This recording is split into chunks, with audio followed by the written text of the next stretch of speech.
मैं आपको एक कहानी सुनाती हूँ। जिस वक्त हम पैदा होते हैं उसी क्षण से हम अन्वेषण शुरू कर देते हैं। हम जो भी खोज करते हैं, चाहे वह कितनी भी छोटी क्यों न हो, वह हमारे तकनीकी विकास में योगदान देती है। आज हम जो भी प्रौद्योगिकी उपयोग में लाते हैं, वह हमसे पहले की कई पीढ़ियों के अनगिनत आविष्कारों का परिणाम है। एक विशाल संरचना की तरह जो हमसे कहीं अधिक बड़ी और जटिल है। ये प्रौद्योगिकी हमें आपस में जोड़ती है जब हम नई तकनीकें बनाते हैं। और जब हम तारों को देखते हैं तो हमें आश्चर्य होता है, ब्रह्मांड में हमारा स्थान वास्तव में क्या है? आखिर यही है सबसे बड़े सवाल। हम इस ग्रह पर क्यों हैं? और ब्रह्मांड वास्तव में कितना विशाल है? और ये सब कैसे बने, हम नहीं जानते। फिर भी हमारी समझ हर खोज के साथ और गहरी होती जाती है। अब हम जानते हैं कि हम अरबों आकाशगंगाओं से भरे ब्रह्मांड में रहते हैं और प्रत्येक आकाशगंगा में अरबों तारे हैं। हम ये भी जानते हैं कि प्रकाश हमेशा एक ही गति से यात्रा करता है।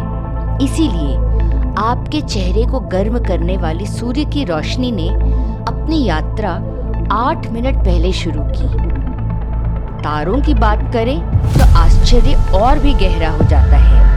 उनके प्रकाश ने कई वर्ष पहले ब्रह्मांड में अपनी आकाशीय यात्रा शुरू कर दी थी, ताकि हम उन्हें इस क्षण देख सकते हैं। कोई घटना कितने समय पहले घटित हुई थी, यह इस बात पर निर्भर करता है कि प्रकाश हम तक पहुंचने के लिए कितनी दूरी तय कर चुका है। तारों का अवलोकन करते हुए हम इतिहास में झांकते हैं, समय और स्थान में यात्रा करने वाले प्राचीन प्रकाश से सीखते हैं।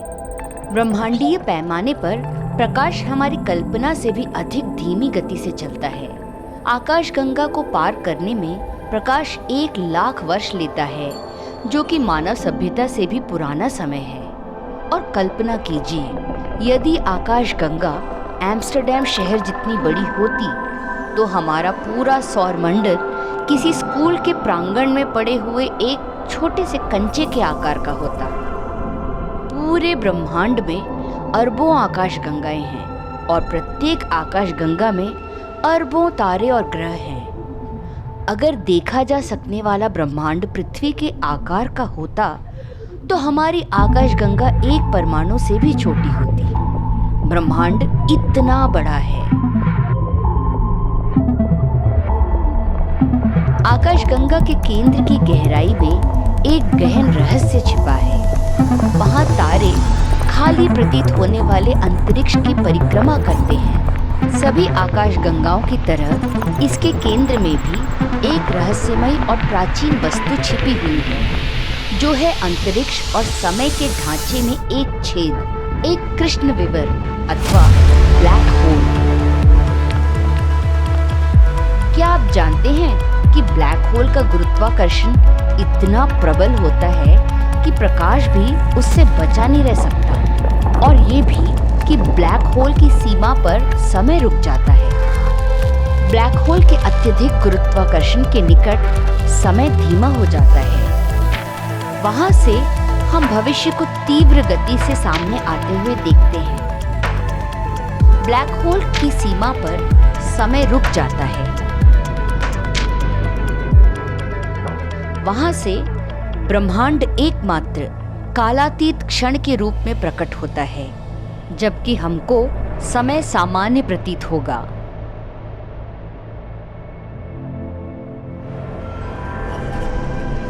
जब हमने ब्लैक होल की तस्वीर खींची तो हमें सिर्फ आसपास का पदार्थ दिखाई दिया।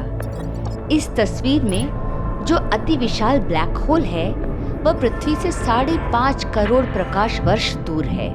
कल्पना कीजिए, उस प्रकाश ने अपनी यात्रा उस समय शुरू की होगी जब धूमकेतु ने डायनासोर को नष्ट किया था।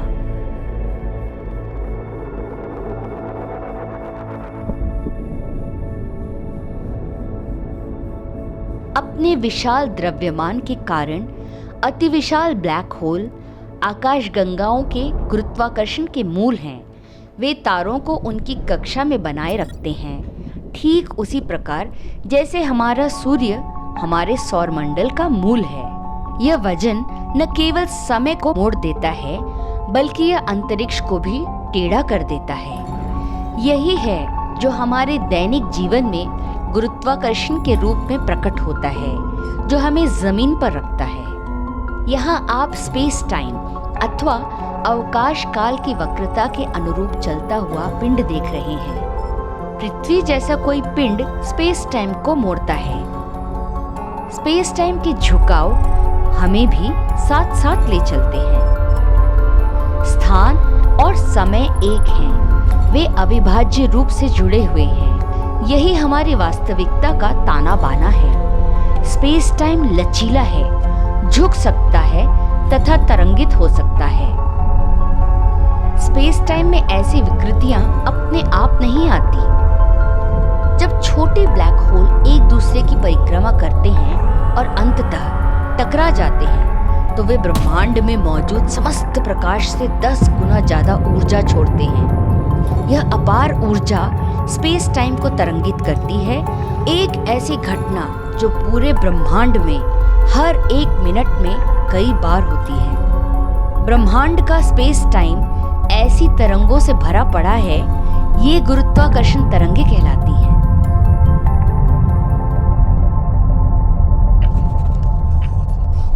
आइंस्टाइन ने 100 साल पहले अपने सापेक्षता सिद्धांत के साथ इन गुरुत्वाकर्षण तरंगों के अस्तित्व की भविष्यवाणी की थी। अब 1 सदी पश्चात लाइगो इंटरफेरोमीटर ने सन 2015 में पहली बार गुरुत्वाकर्षण तरंगों का पता लगाया था। स्पेस टाइम की तरंगों को मापने की हमारी नई क्षमता एक उल्लेखनीय उपलब्धि है। इन तरंगों की खोज ने खगोल विज्ञान का एक नया अध्याय शुरू कर दिया है, गुरुत्वाकर्षण तरंगों का युग। जितना अधिक हम ब्रह्मांड को मापते हैं, उतना ही हम उसके अदृश्य तत्वों को जान जाते हैं। हमारी खोज ब्लैक होल जैसी अद्भुत वस्तुओं के बारे में सुराग प्रदान करती है और अज्ञात को जानने में हमारी मदद करती है। एक बधिर व्यक्ति की तरह जिसे अचानक सुनने की क्षमता प्राप्त हो जाती है, हम सब इस नई क्षमता के साथ अतीत की गूंज सुन सकते हैं। गुरुत्वाकर्षण तरंगे अंतरिक्ष समय में विचरण करती हैं। उनके मार्ग में आने वाली किसी भी पदार्थ से उन पर कोई प्रभाव नहीं पड़ता और अंततः वे पृथ्वी तक पहुंच जाती हैं।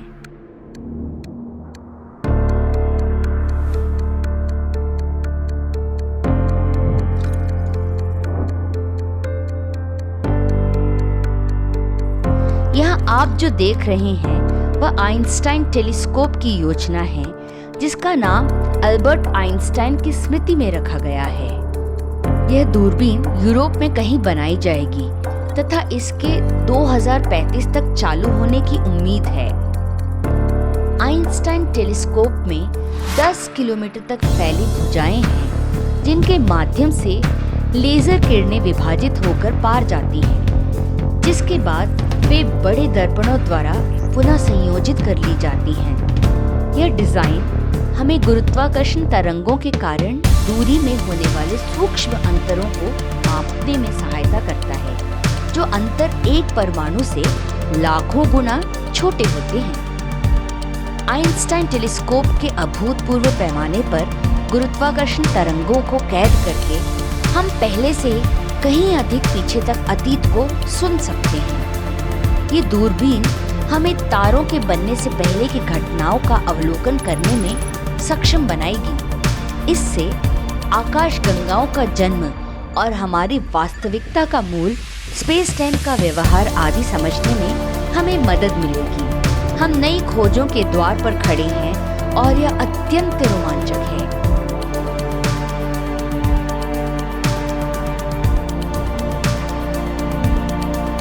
हमारी दृष्टि से परे रहस्यमय शक्तियां और तत्व हैं, और ये ब्रह्मांड का अदृश्य हिस्सा ही है जो हमें सबसे अधिक आकर्षित करता है। ब्रह्मांड का 95% हिस्सा अभी भी रहस्यों से लिपटा हुआ है, पर इनमें से कुछ को उजागर करने का समय आ गया है।